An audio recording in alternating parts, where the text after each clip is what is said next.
afternoon and welcome to Sunway, our all-star distinguished panelists for today. Dr. Mahbob Sulaiman Mahbob, board member of the Malaysian Institute of Economic Research, or MIER. Professor Jomo Kwame, who needs no introduction really, but is now the research advisor for Khazanah Research Institute.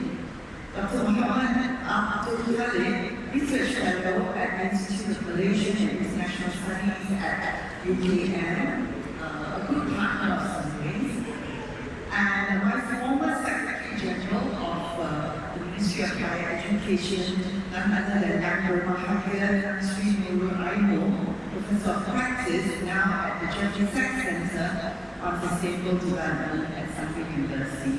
My colleagues who are with me today, Professor Mahendhiran, Nair, who is the Vice-Chancellor for Research and Sustainability at Sunway University, together with Mr. Danial Rahman, the CEO of the Asian Strategy and Leadership Initiatives, who is the moderator for our panel. Most distinguished guests, we have Top One with us, amongst all our most distinguished guests and honored visitors, ladies and gentlemen. It truly is my great pleasure to welcome all of you to this forum on multidimensional poverty, a topic which is at the heart of our commitment to the United Nations Sustainable Development Goals, or the UN SDGs, and that is to create a more just and equitable world. And according to a recent report, October 2024 by the World Bank, the other MPO, or the Macro Poverty Outlook for Malaysia, it is stated that in spite of the country's progress, there are still challenges in reducing poverty and inequality. The latest estimates highlight that absolute poverty rate of 6.2% in 2022 remained higher than the pre-pandemic level of 5.6% in 2019. It is sad to note that although Malaysia is a country of immense diversity and potential, yet we still face significant disparities that hinder our collective progress.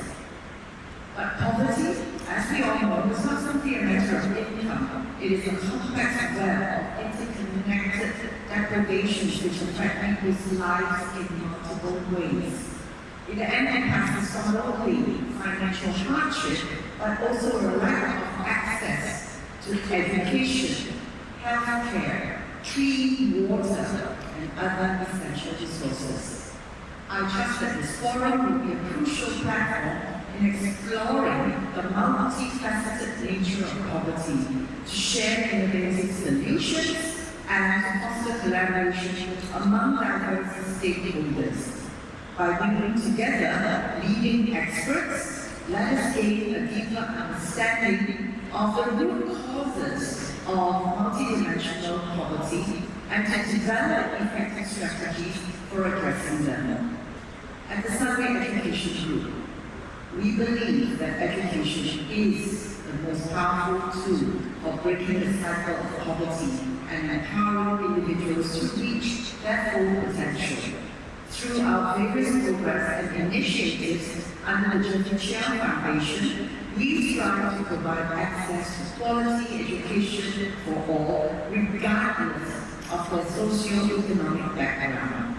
Our contribution is but a small one, but we believe that only by working together can we pave the way for a more equitable and inclusive Malaysia, where every individual has the opportunity to thrive.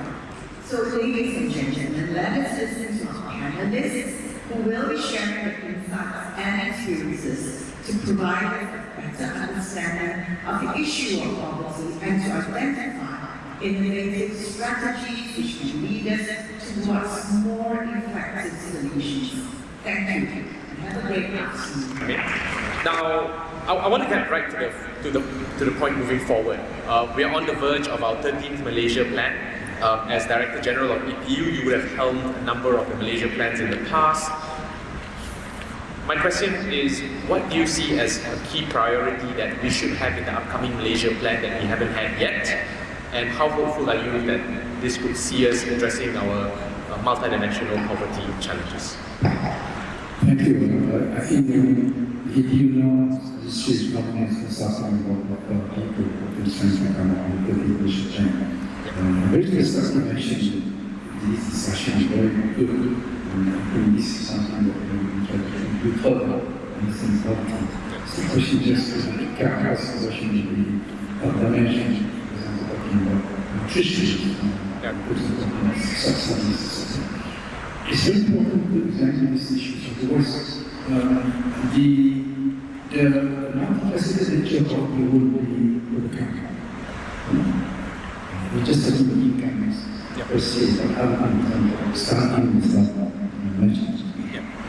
When everything is measured, last year, World Bank addresses something to important. So that's always a very important issue. So the other aspect I think is the current nature of the very much open base and it's open poverty. I don't think it's established because people are in town. Who can take that on?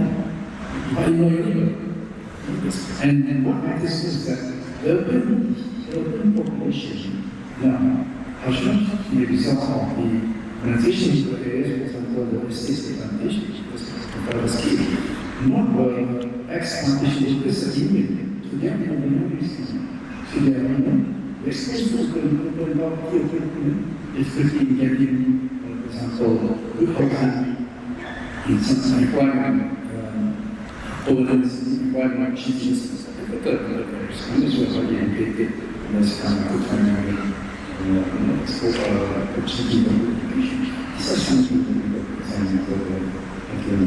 Thank you very much, Sir. Now, let me move on to perhaps Noorul first, taking the order that we took just now. I'd like to zero in on the point of women representation on the impact. Of course, as we were speaking about earlier, climate change will have an even heavier impact on women. There was a report recently by ASEAN about it exacerbates child marriage, it exacerbates poverty, in fact, keeping women in the trenches in that regard. Now, look, you were SecGen of the Ministry of Women, Family and Community Development. I suppose if I may ask you bluntly, what went wrong? Why are the numbers getting lower? And what would you do about it if you could change it? Thank you, Daniel. First and foremost, I mentioned just now that gender sensitization of the male civil servants, that is crucial.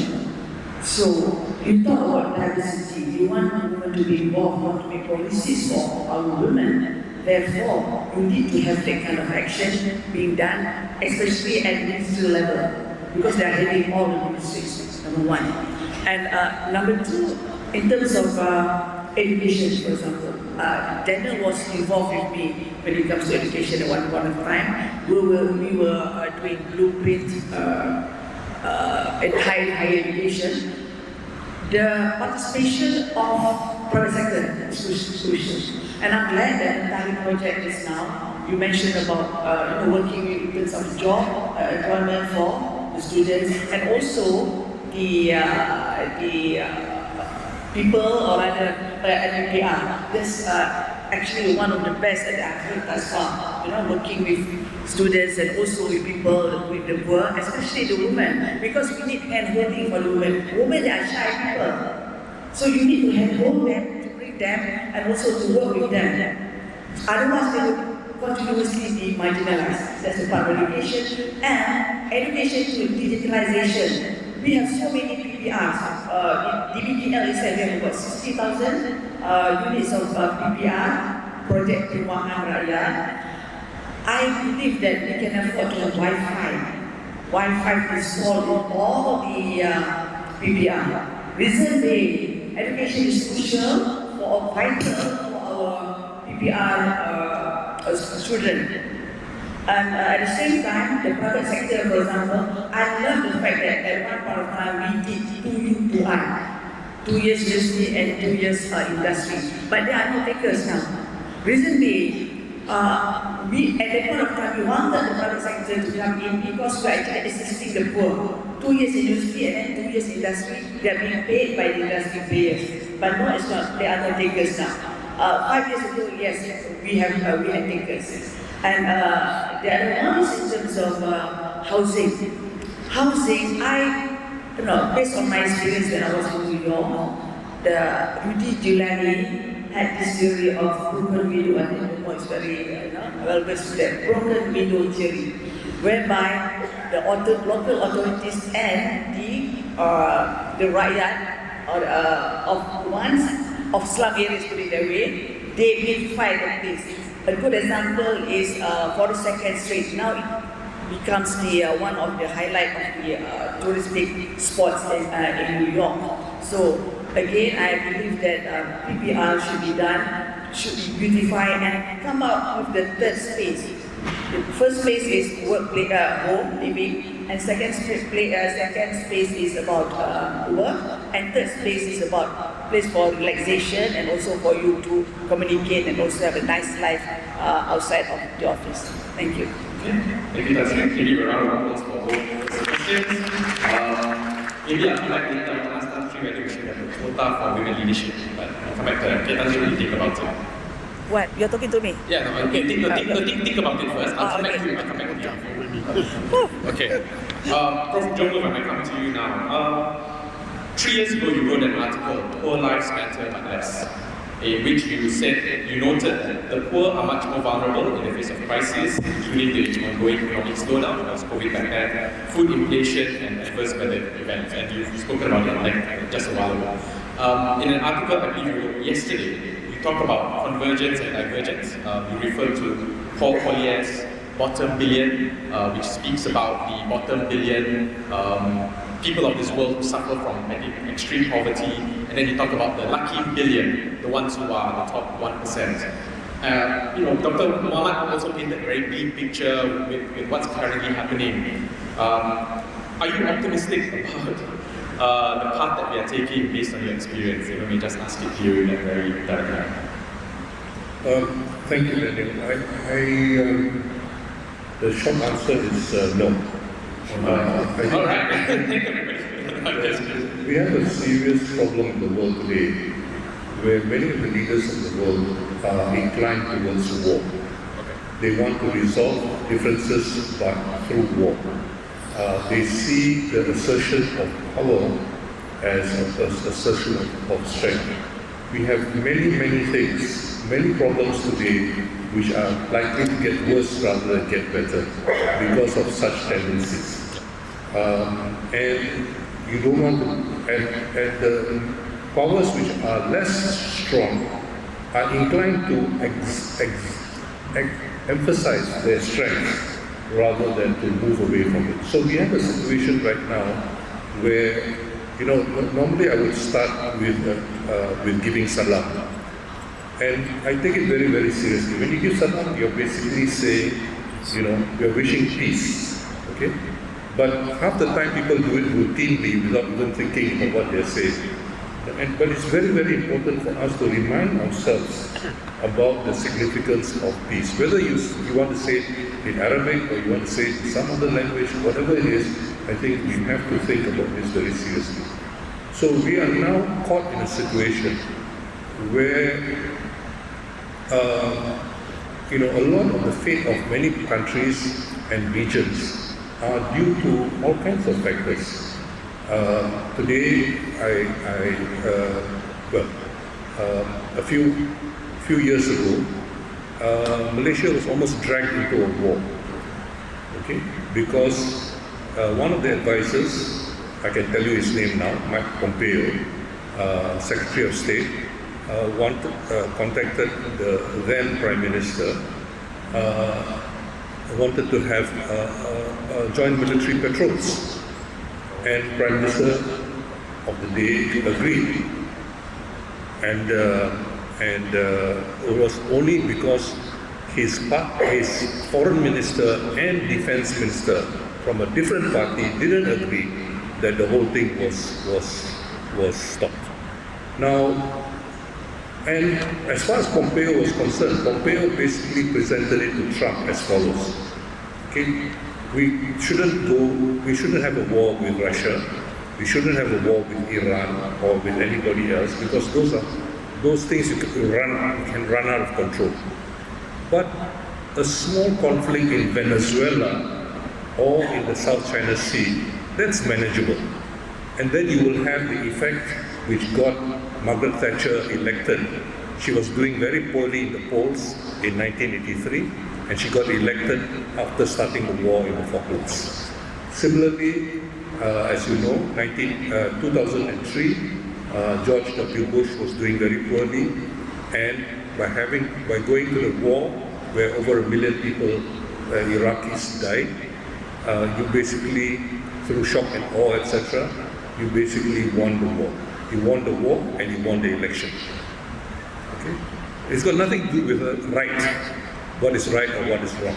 As we all know, the whole war was premised on a lie. So I think we have a situation right now where in the last decade, actually what is called food security, which is a very poor measure, speaking as a former head of research at the Food and Agriculture Organization. It is a very poor measure, but what we have is that the food security measure, which is basically whether you get enough carbohydrates or not. Okay, basically has been getting worse in the world for the last decade, since 2014. You can check the numbers.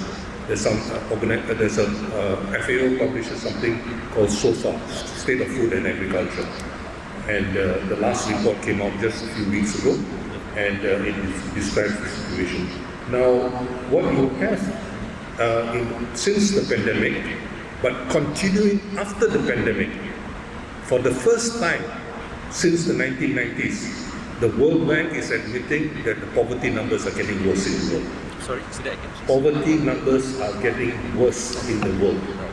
Okay? You cannot attribute it to the pandemic anymore. Okay? And the numbers are getting worse.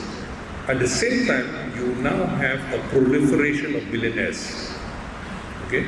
And so on and so forth. So inequality in the world is getting worse, but there is no concerted effort to to have these kinds of measures of inequality. But when you look at the distribution, it's quite a complex distribution of income, especially when you look at it at the world level. And so you may have different types. You may have a reduction of divergence, which you just referred to. At the same time, you may have a convergence here and there, but overall inequality is getting worse. Okay, so I think we have to be very, very careful in terms of the interpretation of numbers. So there was a Prime Minister of Britain over a century ago who said that statistics, and damn lies. And we have to be very, very careful. And unfortunately, many international organizations are increasingly under pressure to show all kinds of data to tell whatever story they want to tell. So we have to be very careful, and this is why I think it is useful for us to get away from the measure of cash incomes.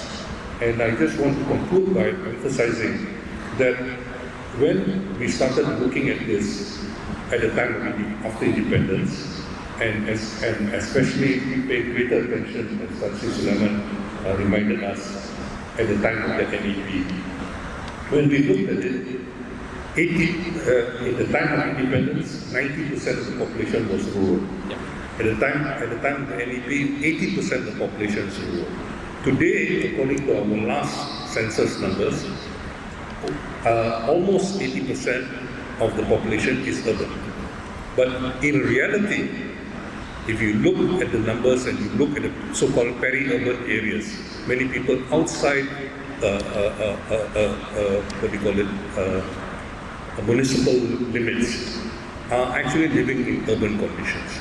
So you actually find that more than 80% of the population. That's why when you do not have access in the rural areas, whether you like it or not, almost everybody okay, had access to fruit trees, you had access to some vegetables which you grew yourself, and so on. Today, in an urban area, there is no encouragement, there's no facility for you to grow your own food. So the result is that you actually have much worse malnutrition than indicated by your official figures. And this is, I think, part of the problem and why we need to pay far more attention to multidimensionality. But if you're obsessed with trying to look at a composite index for whatever reason, you will never catch all the nuances, which is very important for measuring, for example, how whether Malaysians are better off. Yeah. The most important factor which reduced which increased Malaysian life expectancy was the introduction of something called the bidan kampung. Okay, this was introduced during the 1960s, and the bidan kampung basically reduced infant mortality and maternal mortality. Okay, now that accounts for more than 80% of the improvements in life expectancy in Malaysia, according to a study by Naziha Muhammed. Okay, so you can basically find, all this we know. It's not as if this is some secret. This is all from official statistics and so on and so forth. But nobody talks about it. Whether or not you choose to talk about it is a matter of choice.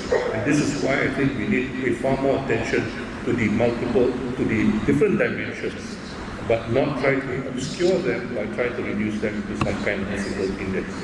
Thank you so much, Prof. Please round of applause. Thank you, attentive. That was a wonderful answer. In fact, it's very ironic that Trump is considered the candidate for peace, considering he's the one who had, I suppose it was timely, but to your statistics, I think Churchill was misattributed when you said a single death is a tragedy, 1,000 deaths is a statistic. I think you may have heard of that one.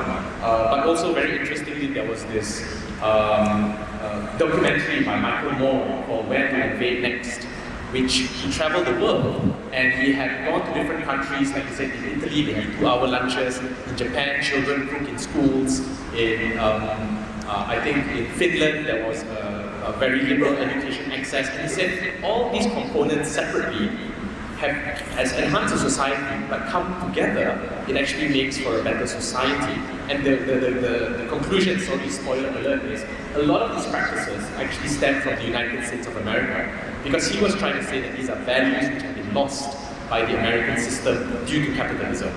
And on that, Prof. Mahendhiran, if I can move on to you, one of the points that Prof. Jomo also mentioned was how the measurements have effectively shown that things are getting worse, right? The World Bank is saying that we are reversing, we can't improve it anymore.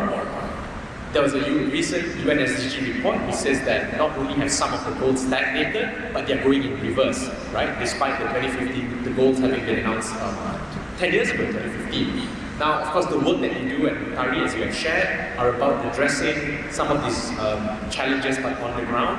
If you may share with us, how do you then prioritize the hierarchy of the multidimensional poverty issues to address? You mentioned education, but how do you then say, okay, we're going to do this, then we move on from there? How do you actually plan it?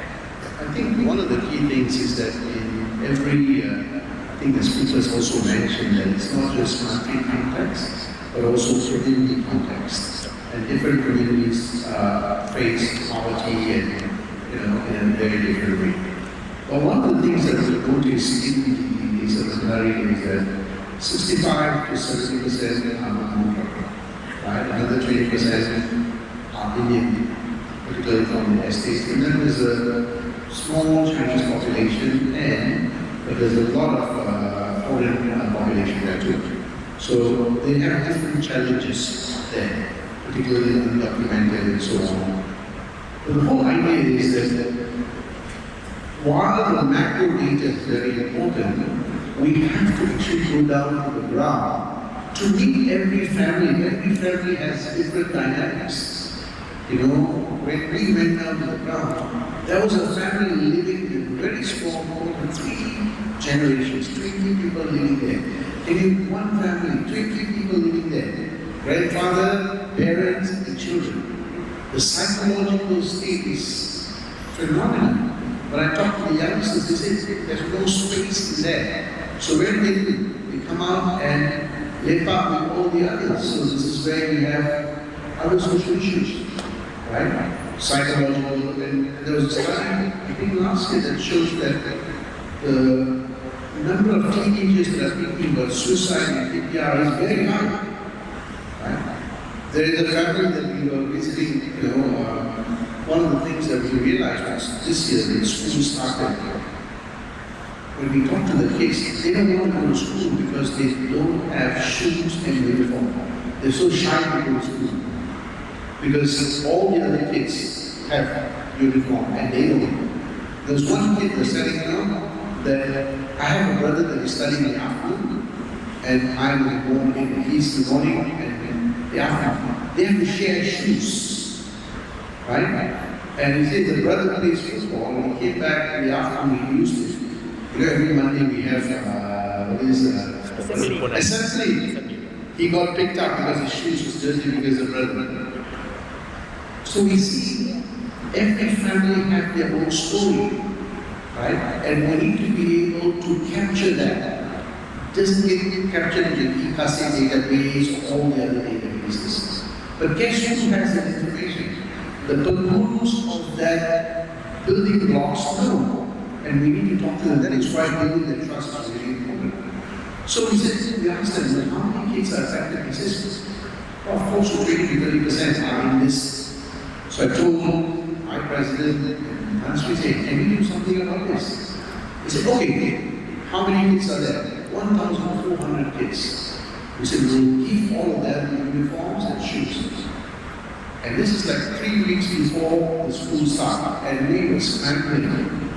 And when we told them they were going to give, it was like a carnival environment.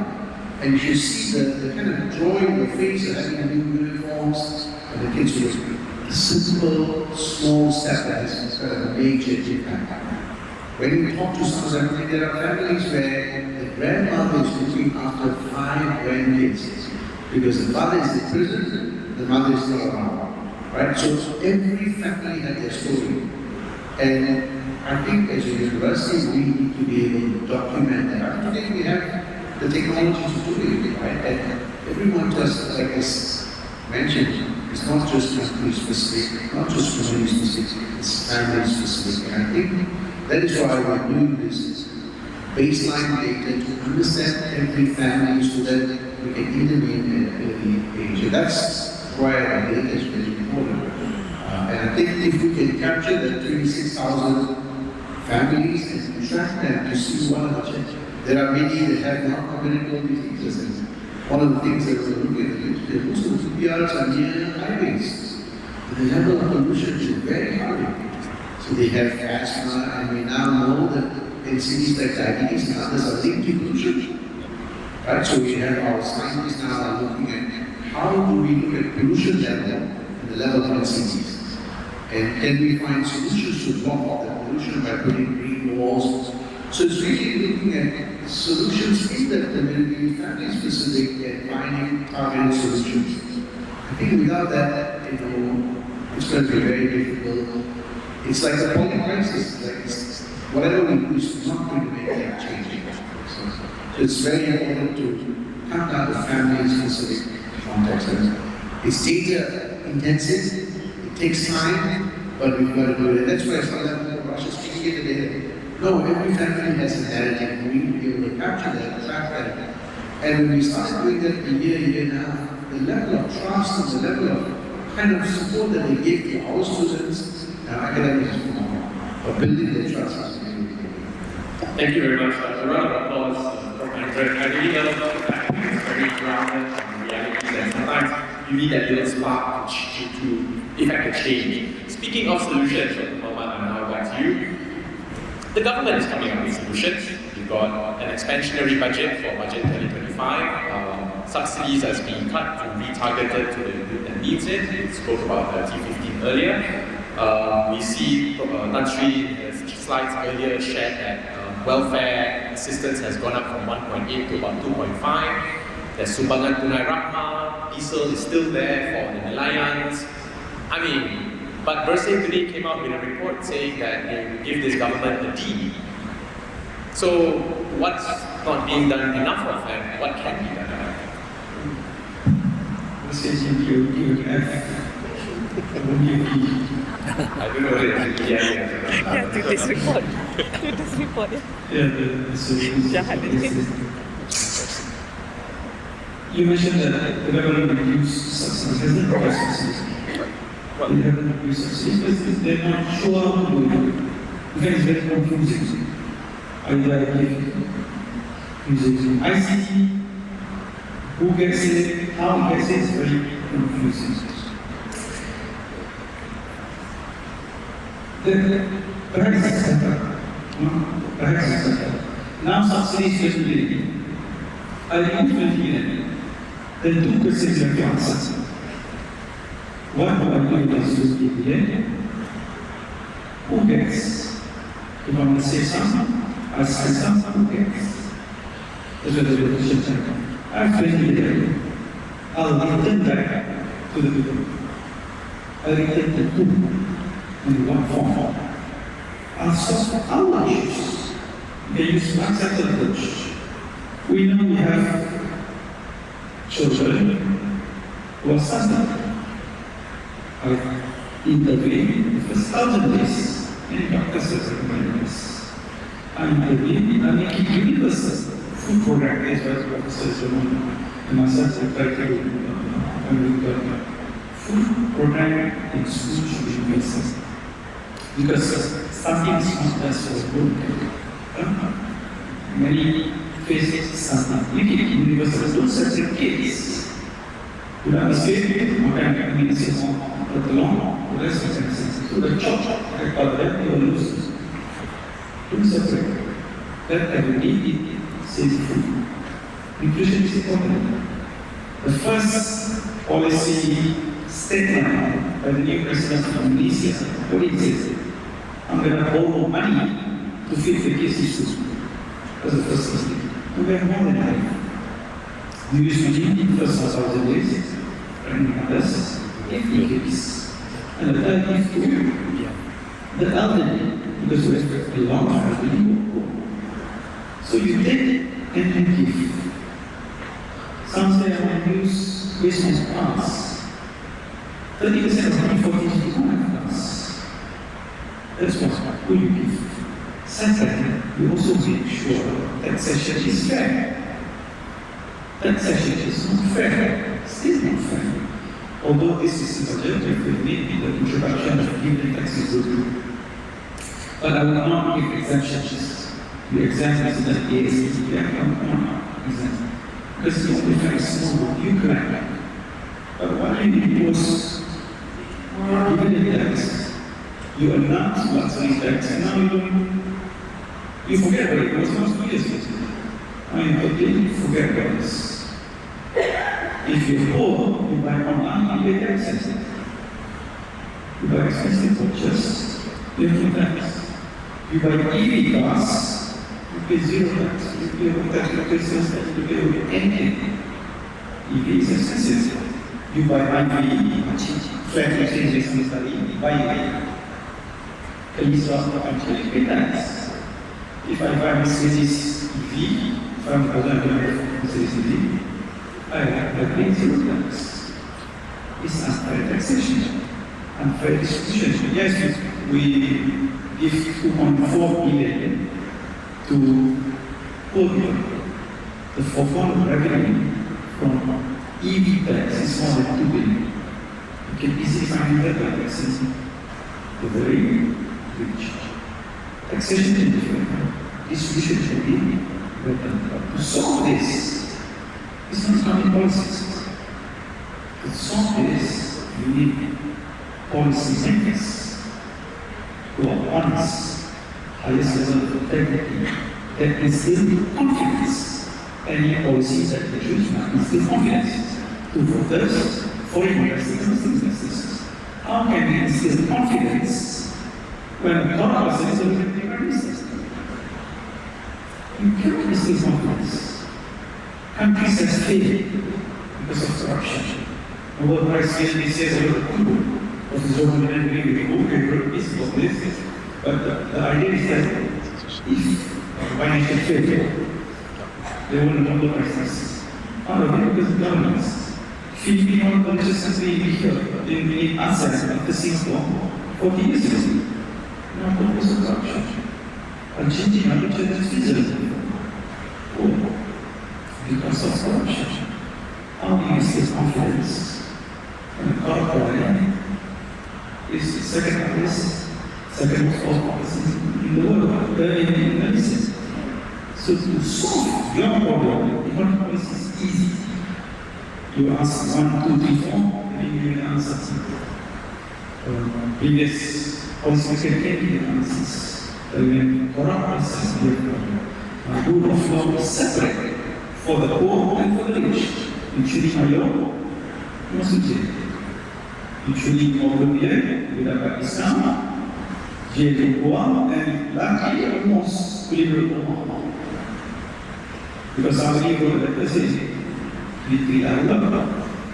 We are not in the Constitution, we should be able to talk about anything.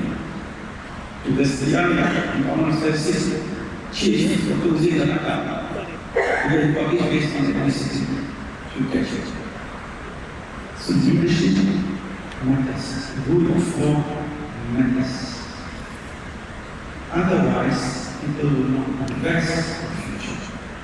We did study last year, and I'm very glad because we researched together for more than decades to study perception of inequality, how people view inequality.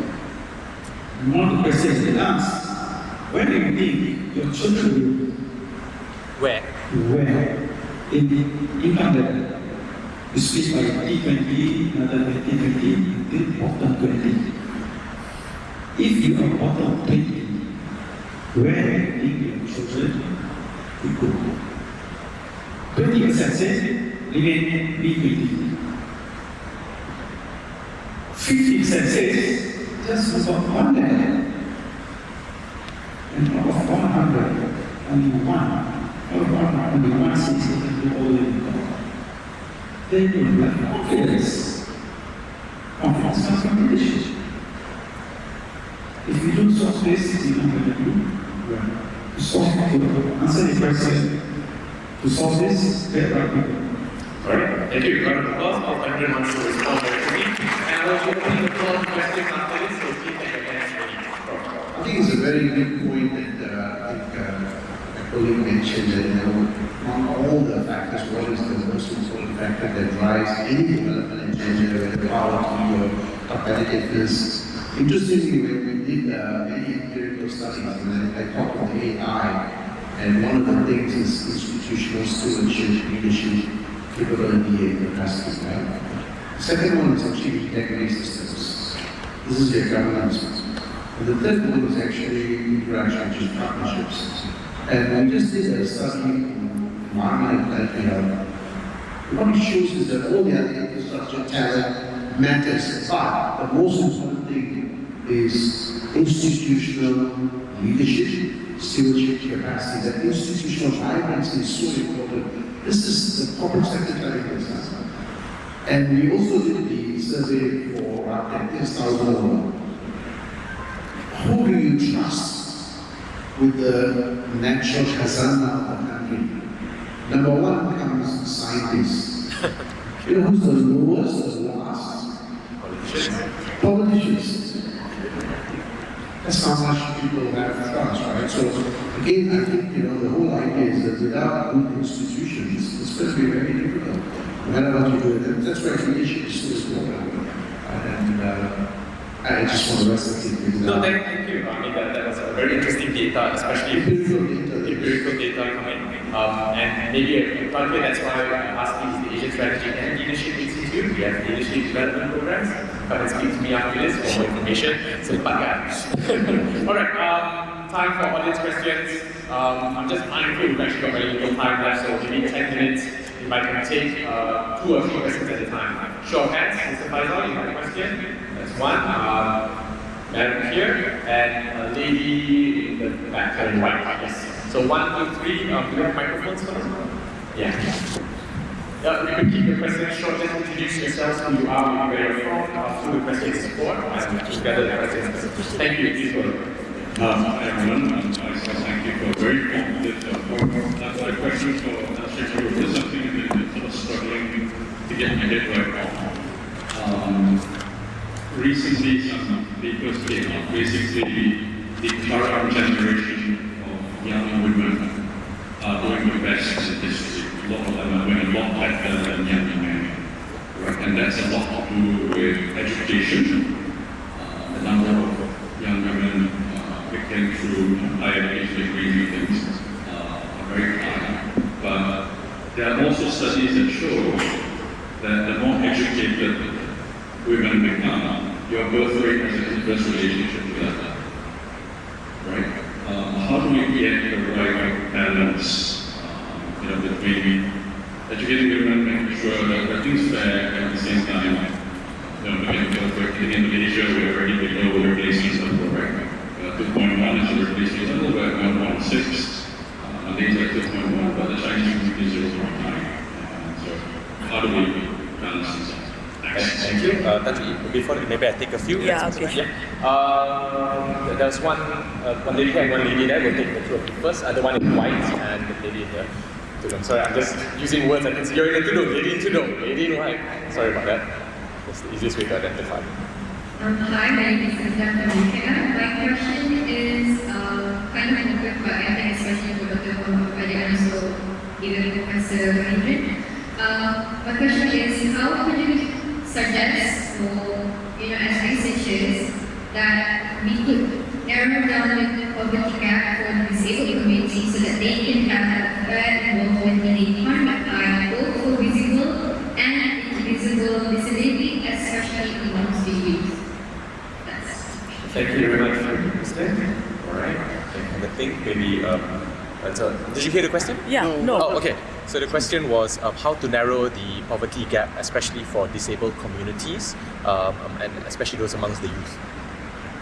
And she had directed it to maybe Prof. Mahendhiran and Dr. Khalid, and maybe Prof. Jomo wants to take it. Sorry? There's one more, yeah. Yeah, one more. Yes. So I'll come to you later. There's one more time for a round of you. Hi, I'd like to pose this question to Professor Jomo. Okay, you highlighted the systemic challenges in food security. Now, in Malaysia, while we talk about improving food security, we still have policies like, as mentioned by Dr. Khalid, sugar subsidies, which does not align with the goal of promoting nutritious food systems. So, why does such misaligned policies persist? And if you were in a position of influence, what would you do differently to create a more coherent approach towards food security? That's my question. Thank you. All right. Thank you so much. Perhaps we start with Tan Sri Noorul, the question about young women in the inverse relationship between birth rates and education. Thank you. Sorry, I don't get it. Where are you from? Sunway. Oh, from Sunway. He's our group CSO. Okay, Thank you. First, let me tell you in terms of university enrollment, 60 to 40, almost 70%, they are female. And male about 30 or 40% overall. Okay? That's RPA and also RPS included. That's the first figure. The second statistics, in terms of female labor participation rate, we are only about 53-56%, we meaning women, and one of the lowest in Southeast Asian region. So that's bad. Women actually, when they come out from university, they will work, they have their own career.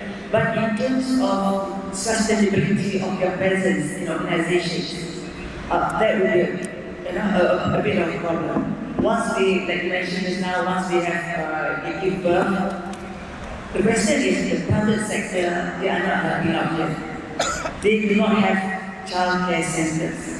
So that's one of the main reasons why women have to stop working. In comparison to the public sector, for example, it is compulsory for all ministries, agencies, departments to have a childcare center in their organizations. And in fact, your finance they give I think about 800,000 to establish it. We have been working, I think Shell, the big MNCs, they are doing well in terms of childcare center, but not the other private sector. So that's one of the main reasons why women, how educated they are, they can be architects, engineers, and whatnot. They will, when they give birth, that's about it. And in terms of private sector too, I can see that they should have this program, we call it returnship of women after giving birth and whatnot. They can come back to work and also to upgrade the skill of media. But the private sector, they are not doing it again. So these are the two areas that I can say here that have been a challenge for women to move forward in terms of their career. However, if you were to look at the statistics and other figures, in terms of not only in terms of career-wise, but also politics. In terms of political presence, we have only about 14% of our MPs, they are women. So that is why I mentioned again and again that we need to gender sensitize the whole of Malaysia when it comes to women participation in the economics, politics, and otherwise. Thank you. All right. Thank you. So it's not so much. So that's right. It's not so much an issue of education means they don't want to have kids. It's more that there's not enough support structures that when they enter the workforce, it's therefore even harder. So education means they can get work, but work then therefore means it's hard to have kids and family effectively. Right. In fact, we need the support ecosystem that can cater or accommodate women to keep on working or building up their careers, which actually is not really good with regard to the private sector. I'm not talking about the public sector here. The private sector is not doing well when it comes to that part of the promise of working PP partnership. Yeah. Thank you. All right. When we then go to the question, either Prof. Mahendhiran or Dr. Muhammed Khalid about narrowing the gap, especially for disabled and youth communities. Yeah, I think there is greater recognition now on the importance of inclusive access to disabled people. Particularly, I think they may be physically disabled, but they can still contribute to society. But I think we are evolving, but I think we are still way behind many countries. I can give you some examples of family members who have children who are on autism spectrum. Some of them are 18, 20 years old, 30 years old, and they struggle because the schooling system at that time did not cater for them to be integrated. Today we have schools, but nevertheless, the support system is not very similar to the women issues where the support system, if you are, you have the income level, you can get the support, but a majority really struggle. And if you look at some of the associations that actually support these children, the people that teach are not professionals. Right. They drop out or they have an SPM qualification, so it's not professionalized like in many Western countries where, and I have a friend who has a son who's autistic. He said, I can't get the kind of service that, and he moved to Australia. Right? And the son is doing very well now, he's about 25, 30 years old, working. So it's about, I think we're evolving, but more can be done to support the disabled, because every disabled person that is not included in the economy disables the economy. Right. And I think we need to think about that, and we need to, some institutions go out of the way to actually support so that they see them very, very valuable. This is where I think we need to think about the return of values as opposed to that concept of, it's too costly, because there are other intangibles of the culture. I like that a lot. Dr. Muhammed, do you want to add on to this point, this stage? I hope that addresses it. I think it's also the capacity, the support system of people who are experts, right? I think that is definitely something lacking in Malaysia. Prof. Jomo, would you like to answer the next one about the sugar subsidies and a coherent approach? Did you get the question? Yeah. Okay. At the risk of sounding rather simplistic, I would favor an approach which involves cooperation among 3 ministries centered around what is called a school feeding program. So basically, I would like to see school feeding program, meaning every child, as Dr. Muhammad emphasized, regardless of means, participating in a school feeding program. Now, just to give you an idea of its impact, Japan was much poorer than we are in this country today when they first introduced the school feeding program over a century ago. Japan now has the longest life expectancy in the world. Okay? And this is partly due to developing eating habits which are actually not terribly expensive. You know, in Japanese diet is actually lots of vegetables and fish. Very rarely we get any meat. Okay? And this has ensured that you have, with a lot of results. Now, the 3 ministries I have in mind are the Ministry of Education, which of course runs school feeding program, the Ministry of Health, because the Ministry of Education school feeding program is actually given to a private transnational company, okay, which basically pushes everything they have, right? So you go to a school feeding program, supposed to be for what is called bantuan sarapan pagi, and you will get things which are normal part of the Malaysian diet, like macaroni, okay, and so on and so forth. Okay, you will get milk 2 times a week. Once with strawberry flavor, the other time with chocolate flavor. Okay, all with added sugar. Okay. Now this is what you get in bantuan sarapan pagi from the Ministry of Education. As was emphasized earlier, there are people, including my former colleagues, who just do not want the embarrassment of being identified as poor. Okay, so there are the way this big emphasis on targeting, especially for targeting the poor, is humiliating. Okay, so there are all kinds of errors, of type 1 and type 2 errors, of omission and unfair, for want of a better term, inclusion. Okay, which results in huge errors. Okay, so you have lots of people who are wrongly included and people who are wrongly excluded. So the result of it is you have a very suboptimal thing, which basically does not enhance the sense of equality, of community, and so on. Now, if you go and look at the Japanese school feeding program, even today, there are very few Japanese parents who send their children to private schools. I mean, we are talking about less than 1%. Okay, and when they go to this school feeding program, they don't just go as passive. So a standard, what would be equivalent of standard 3 child would be helping a standard 1 child on basic things.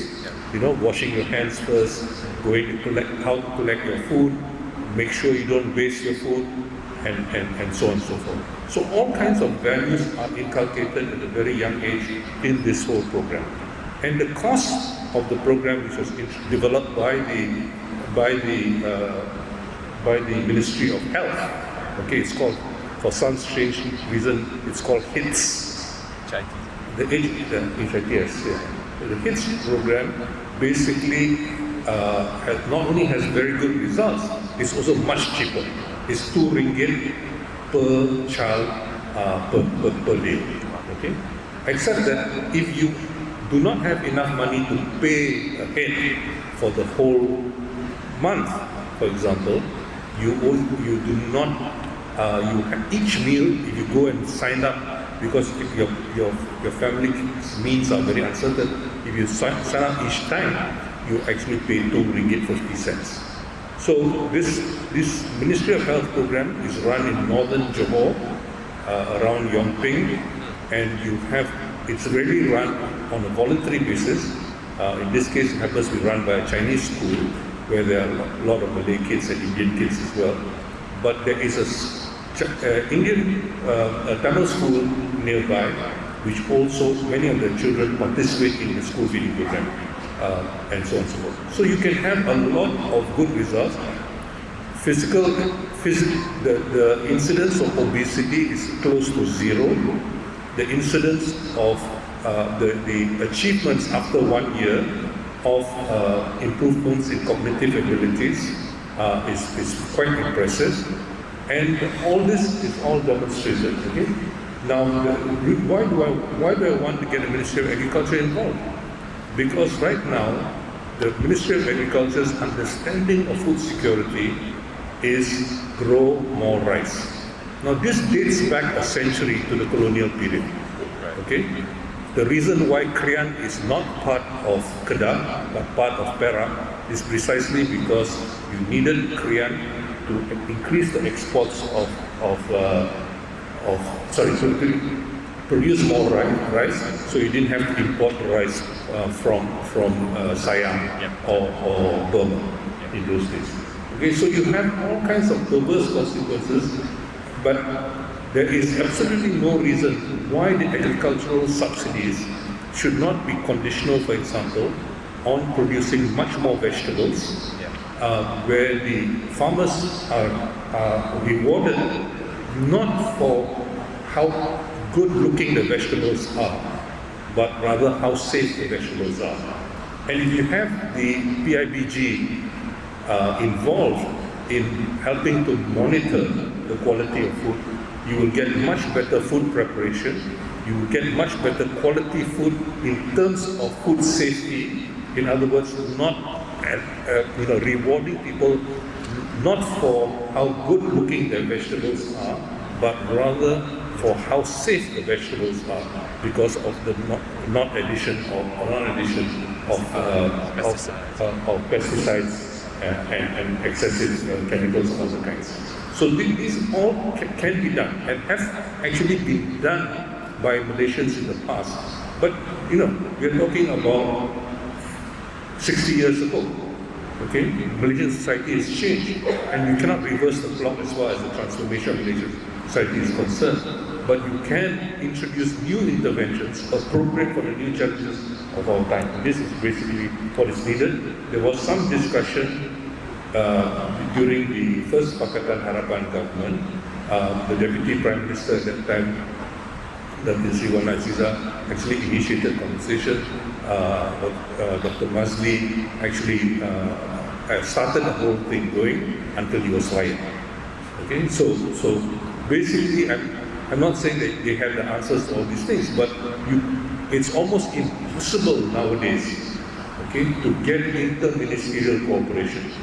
We have a proliferation of ministries, so many ministries, basically to accommodate as many politicians as you can, rather than because of the need for it.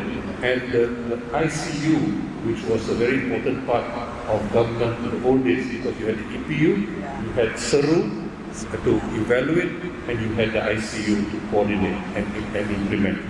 The ICU has basically disappeared. I mean, it's still there, but it doesn't have much of a role anymore. And it's precisely this kind of coordination among ministries. It's not that civil servants are intrinsically against cooperation. It's that the incentives are such that cooperation is not really encouraged. We need to change all that. Thanks. Thank you so much, Prof. Jomo. Round of applause, please. I don't think we can take any more questions. We're definitely out of time, and I think if we do, we've got so many distinguished panels, and I think it'll just be a much longer conversation. But I think to wrap up, maybe Tan Sri Sulaiman, since he's not answered the question, maybe could you give us a closing word and summarize your thoughts on today, and maybe some of the ways to move forward, Tan Sri, if I may put you on the spot for the closing itself. I think to touch on this discussion, all these things mentioned are very points. The qualifications of the finance, terms of making subsidies more efficient, terms of making subsidies more effective. This is very important. And so we can reduce a lot of deficits, which is one reason we take on the inefficiencies. So it's very important. The third thing I think is important because KSM is talking about legislative reforms. It's something you must touch. You've got to examine whether all the functions in terms of functions, personalities, in terms of decision-making, in terms of too much centralization. Mr. Finance and GP, or business. I think that's not in terms of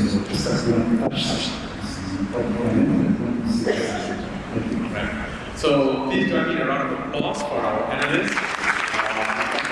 Thank you, ladies and gentlemen. My job is a little bit more difficult than Daniel because I need some workers. What has been discussed from the mega speakers? Today I learned what is mega pyramid.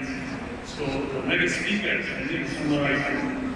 So I apologize to the speakers, the distinguished speakers, if I miss any of those comments. Ladies and gentlemen, honorable guests, distinguished speakers, thank you for a very vigorous, constructive discussion on multidimensional poverty in Malaysia. The multidimensional elements of poverty are very clear in the discussion today. The multidimensional elements are direct and indirect impact on the economic, social, and political economy of the domestic economy. It has direct impact on the well-being and the wellness of an individual and households. Today's discussion we highlights three key issues and observations. There's a need to identify and monitor issues of poverty as they become more hidden and unobservable in the modern society. The unobservable nature of the modern society is becoming more apparent with technology and new arrangement of our society. And there is a new need to identify and collect more information and centralize this information. And the centralization of this information is going to be very critical for monitoring, evaluating, and implementing policies. And that is very clear from the earlier part of the discussion. And in terms of creating this one unified database, allows ministries to coordinate and single ministries to actually undertake a more coordinated effort. And that coordinated effort in economics what we call allocated efficiencies. From the database that's present, there's a lot of leakages, a lot of overlaps. And achieving the outcomes of multi-dimensional poverty requires multi-dimensional approaches. Many ministries can achieve these multi-dimensional outcomes that we seek to achieve. So that is first of all. The second point is the current policies to me are very practical. And that is itself validated by the speakers this morning. So what we is the current policies? Current policies are based on social practices that are developed in the 70s, 80s, and 90s. New policies are required that policies need to be more forward-looking. And forward-looking policies need more social inclusion, not social protection. Social protection is a very negative social connotation. Social inclusion is very forward-looking. And we discussed about gender, and we discussed about religion, and we discussed about income equality, and the mega high income. And that requires more social inclusion and more forward-looking policies.